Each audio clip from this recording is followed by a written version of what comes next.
আকাশবাণী কলকাতা। স্থানীয় সংবাদ পড়ছি ধৃতি সেন শর্মা। বিশেষ খবর হলো এসএসসি নবম, দশম, একাদশ, দ্বাদশের শিক্ষক এবং গ্রুপ সি ও গ্রুপ ডি শিক্ষাকর্মী পদে প্যানেল নিয়ে মামলাটির আজও বিস্তারিত শুনানি হবে কলকাতা হাইকোর্টে। প্যানেলের মেয়াদ উত্তীর্ণ হওয়ার পর নিযুক্ত প্রার্থীদের চাকরি থাকা উচিত নয় বলে হাইকোর্টের বিশেষ বেঞ্চ জানিয়েছে। অযোধ্যায় রাম মন্দিরের উদ্বোধনের দিন সোমবার তৃণমূল কংগ্রেস সব ধর্মের মানুষকে নিয়ে কলকাতায় সংহতি মিছিলের ডাক দিয়েছে। বিজেপি কর্মসূচির সমালোচনা করে ওই দিন আধা সামরিক বাহিনী মোতায়েনের দাবি জানিয়েছে। অন্যদিকে বামফ্রন্ট রাজ্যের ঐতিহ্য মেনে সাম্প্রদায়িক সম্প্রীতি বজায় রাখার জন্য আবেদন জানিয়েছে। পশ্চিমবঙ্গের রাজ্যসভার 5 সাংসদের মেয়াদ শেষ হচ্ছে এপ্রিল মাসে। মার্চেই আসনগুলিতে নির্বাচনের প্রস্তুতি নেওয়া হচ্ছে।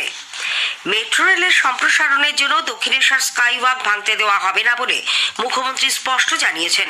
এদিকে রেল বলেছে স্কাইওয়াক ভাঙার কথা কখনোই বলা হয়নি। উত্তরে হাওয়ায় ভর করে গোটা রাজ্যে কনকনে ঠান্ডা। দার্জিলিংয়ে গতকাল বরফ পড়েছে।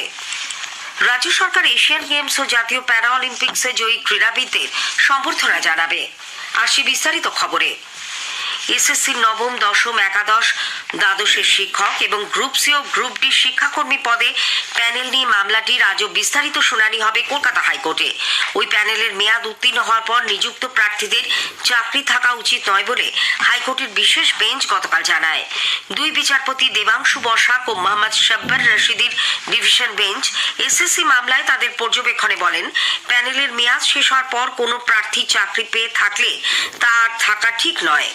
মামলাকারীদের তরফে আইনজীবী কল্যাণ বন্দ্যোপাধ্যায় জানান, তিনি যাদের হয়ে সওয়াল করছেন তারা প্যানেলের মেয়াদ শেষ হওয়ার পর চাকরি পাননি। গাজিয়াবাদে নাইসার অফিস থেকে কোনো হার্ড ডিস্ক উদ্ধার হয়নি বলেও তার দাবি। সিবিআই এর নথি ও তথ্য নিয়ে সংশয় প্রকাশ করেন তিনি। অযোধ্যায় রাম মন্দির উদ্বোধনের দিন আগামী সোমবার 22 জানুয়ারি তৃণমূল কংগ্রেস সব ধর্মের মানুষকে নিয়ে কলকাতায় সংহতি মিছিলের ডাক দিয়েছে।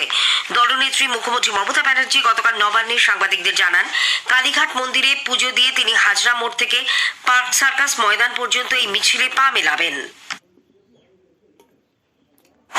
আমি মা কালীকে পুজো দিয়ে হাজরা থেকে সর্বধর্মের মানুষকে নিয়ে মিছিল করে পার্ক সার্কাস ময়দানে গিয়ে আমরা একটা মিটিং করব। সব কিছুকে ছুঁয়ে সব ধর্মের মানুষকে নিয়ে আমরা একটা র্যালি করব এবং আমি তৃণমূল কংগ্রেসের পক্ষ থেকেই র্যালিটা করব। যারা শুভানুধ্যায়ী, যারা সাধারণ মানুষ তারাও আসতে পারেন সংহতি মিছিলে। আর আমি জেলাগুলোকে বলবো, প্রত্যেকটা জেলায় ব্লকে ব্লকে সেদিন 22 জানুয়ারি বেলা 3টে সম্প্রীতি মিছিল হবে সবাইকে নিয়ে।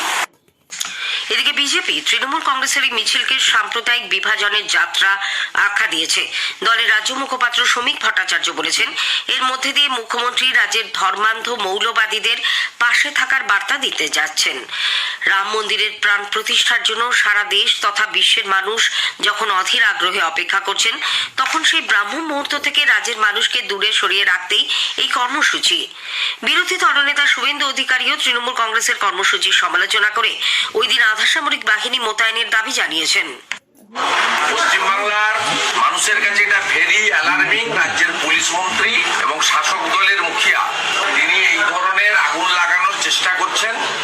আমি মহামান্য রাজ্যপালকে বলবো, উনি অবিলম্বে প্যারামিলিটারি ফোর্সেস ডিপ্লয়মেন্ট করার জন্য কেন্দ্রীয় সরকারকে জানান সেন্সিটিভ এলাকাগুলোতে। এবং বিগত রামনবমী থেকে শুরু করে সিএএ কে এনআরসির তকমা দিয়ে যে সমস্ত জায়গায় রাজ্যের সম্প্রীতি নষ্ট হয়েছিল, রেল স্টেশন পুড়িয়ে দেওয়া হয়েছিল, রেলগাড়ি ভাঙা হয়েছিল, ওইসব জায়গায় প্যারামিলিটারি ফোর্স ডিপ্লয়েড করা হোক, এই রাজ্যের বিরোধী দল নেতা হিসেবে দাবি করছে। রাম মন্দিরের উদ্বোধন ও প্রাণ প্রতিষ্ঠা উপলক্ষে শুভেন্দুবাবু গতকাল মুখ্যমন্ত্রীর বিধানসভা কেন্দ্রের অন্তর্গত হাজরা মোড়ে বিভিন্ন দোকান ও বাড়িতে গিয়ে আমন্ত্রণপত্র, চাল ও মাটির প্রদীপ বিতরণ করেন। বামফ্রন্ট রাম মন্দিরের উদ্বোধনের দিন রাজ্যের ঐতিহ্য মেনে সাম্প্রদায়িক সম্প্রীতি বজায় রাখার জন্য রাজ্যবাসীর প্রতি আবেদন জানিয়েছে। সিপিআইএম এর রাজ্য সম্পাদক মোহাম্মদ সেলিম গতকাল কলকাতায় এক সাংবাদিক বৈঠকে বলেন, মুখ্যমন্ত্রী ওই দিনই সংহতি মিছিলের ডাক দেওয়ায় পাল্টা উত্তেজনা ছড়ানোর আশঙ্কা দেখা দিয়েছে।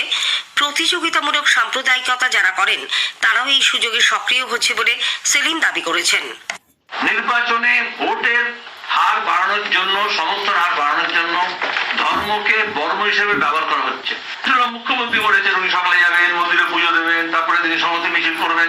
মিছিল সবসময় হয়, কিন্তু এই যে 22 তারিখে যে 21 আইন করার চেষ্টা করা হচ্ছে, এটাই তো বিপজ্জনক। বামফ্রন্টের তরফ থেকে আবেদন করা হয়েছে, নির্দেশ দেওয়া হয়েছে গোটা রাজ্যে এই কম্পিটিটিভ কমিউনালিজমের যে পলিটিক্স তার বিরুদ্ধে মানুষ যাতে শান্তিতে সম্প্রীতির মধ্যে আবহাওয়া থাকে, যাতে কোনো ভয়াত্মক পরিবেশ তৈরি না হয়, কোনো গুজব যাতে কাজ না করে। এদিকে রাম মন্দিরের উদ্বোধনকে ঘিরে এখন সাজো সাজো রব। অযোধ্যায় মন্দিরে রামলালার প্রাণ প্রতিষ্ঠার পূর্বের ধর্মীয় আচার অনুষ্ঠান গতকাল শুরু হয়েছে, চলবে 21 তারিখ পর্যন্ত। 22 জানুয়ারি প্রধানমন্ত্রী নরেন্দ্র মোদীর উপস্থিতিতে দুপুর 12:20 নাগাদ আনুষ্ঠানিক প্রাণ প্রতিষ্ঠা পর্ব শুরু হবে। প্রধানমন্ত্রীর ডাকে বিভিন্ন মন্দিরে সাফাই অভিযানে হাত লাগিয়েছেন বিজেপির নেতা, সাংসদ, বিধায়করা। নদিয়ার কৃষ্ণগঞ্জের শিব নিবাসে গতকাল রাম সীতার মন্দির পরিষ্কার পরিচ্ছন্ন করেন রানাঘাটের সাংসদ জগন্নাথ সরকার। মন্দিরে পুজো দেন তিনি। পশ্চিমবঙ্গের রাজ্যসভার 5 জন সাংসদের মেয়াদ আগামী এপ্রিল মাসে শেষ হচ্ছে। এরা হলেন তৃণমূল কংগ্রেসের নাদিমুল হক, আবির রঞ্জন বিশ্বাস, শুভাশিস চক্রবর্তী, শান্তনু সেন ও কংগ্রেসের অভিষেক মানু সিংভি। 5 জনেরই মেয়াদ শেষ হচ্ছে 2রা এপ্রিল। মার্চ মাসে ওই আসনগুলিতে নির্বাচনের প্রস্তুতি নেওয়া হচ্ছে বলে নির্বাচন কমিশন সূত্রে জানা গেছে। সংখ্যাগরিষ্ঠতার নিরিখে তৃণমূল কংগ্রেসের 4 প্রার্থীর জয় নিশ্চিত। 5ম আসনটি নিয়ে প্রতিদ্বন্দ্বিতার সম্ভাবনা রয়েছে। গতবার ওই আসনে তৃণমূল কংগ্রেসের সমর্থনে বিজয়ী হন অভিষেক মানু সিংভি। এবার প্রধান বিরোধী দল বিজেপির বিধায়ক সংখ্যা বাড়ায় তারা 5ম আসনের জন্য প্রতিদ্বন্দ্বিতা করতে পারেন বলে মনে করা হচ্ছে। শিক্ষা প্রতিষ্ঠানে কেন্দ্র নির্ধারিত রং ও লোগো রাজ্য সরকার মানবে না বলে প্রধানমন্ত্রীকে চিঠি দিয়ে মুখ্যমন্ত্রী জানিয়ে দিয়েছেন। সম্প্রতি প্রতিটি রাজ্যকে কেন্দ্রের তরফ থেকে নির্দেশিকা পাঠিয়ে বলা হয় শিক্ষা প্রতিষ্ঠানগুলিতে গেরুয়া রং ও কেন্দ্র নির্ধারিত লোগো ব্যবহার করতে হবে। রাজ্য সরকারের নির্দেশিকার প্রতিবাদ করে জানিয়েছে রাজ্যের টাকাতেই শিক্ষা প্রতিষ্ঠান চলে, বিশ্ববিদ্যালয়গুলিও স্বশাসিত, সেখানে সরকার অযথা হস্তক্ষেপ করতে পারে না। অফিস, মেট্রো স্টেশন সহ সবকিছুরই রং পরিবর্তন করে গেরুয়াকরণ করা হচ্ছে বলেও মুখ্যমন্ত্রীর অভিযোগ। তবে প্রায় 1 মাস আগে চিঠি দেওয়া হলেও এখনো পর্যন্ত প্রধানমন্ত্রীর দপ্তর থেকে কোনো উত্তর আসেনি। প্রধানমন্ত্রী উজ্জ্বলা যোজনা থেকে রাজ্যের গরিব মানুষদের বঞ্চিত করা হচ্ছে বলে অভিযোগ করে বিরোধী দলনেতা শুভেন্দু অধিকারী মুখ্য সচিবকে চিঠি দিয়েছেন। তিনি লিখেছেন, বিভিন্ন জেলায় গ্রাহকরা এই প্রকল্পে নতুন গ্যাস সংযোগের আবেদন জানালেও ডিস্ট্রিবিউটাররা তা গ্রহণ করছেন না। নতুন করে উজ্জ্বলা যোজনার সংযোগ না দেওয়ার জন্য জেলা শাসক তাদের নির্দেশ দিয়েছেন বলে ডিস্ট্রিবিউটাররা জানিয়েছেন। এ ব্যাপারে মুখ্য সচিবের হস্তক্ষেপ চেয়েছেন বিরোধী দলনেতা। স্থানীয় সংবাদ শুনছেন আকাশবাণী কলকাতা কেন্দ্র থেকে। দক্ষিণেশ্বর, ব্যারাকপুর ও জোকা ধর্মতলা মেট্রো রেলের সম্প্রসারণের জন্য দক্ষিণেশ্বর স্কাইওয়াকের একাংশ ভেঙে দেওয়ার আবেদন জানিয়ে এবং আলিপুর বডিগার্ড লাইন্সের জমি চেয়ে রেল কর্তৃপক্ষের তরফে রাজ্যকে যে চিঠি দেওয়া হয়েছে, মুখ্যমন্ত্রী মমতা ব্যানার্জি তার তীব্র বিরোধিতা করেছেন। নবান্নে গতকাল তিনি সাংবাদিকদের বলেন, বহু বাধা বিঘ্ন পেরিয়ে স্থানীয় ব্যবসায়ীদের সঙ্গে একাধিকবার আলাপ আলোচনার পর পুনর্বাসনের ব্যবস্থা করে দক্ষিণেশ্বরের স্কাইওয়াক তৈরি করা হয়েছে। তাই তার শেষ রক্তবিন্দু থাকা পর্যন্ত তা ভাঙতে দেওয়া হবে না। আমার রক্ত থাকতে আমি দক্ষিণেশ্বরের স্কাই ওয়াক ভাঙতে দেব না। হাজার হাজার পুণ্যার্থী আসেন, লক্ষ লক্ষ পুণ্যার্থী আসেন।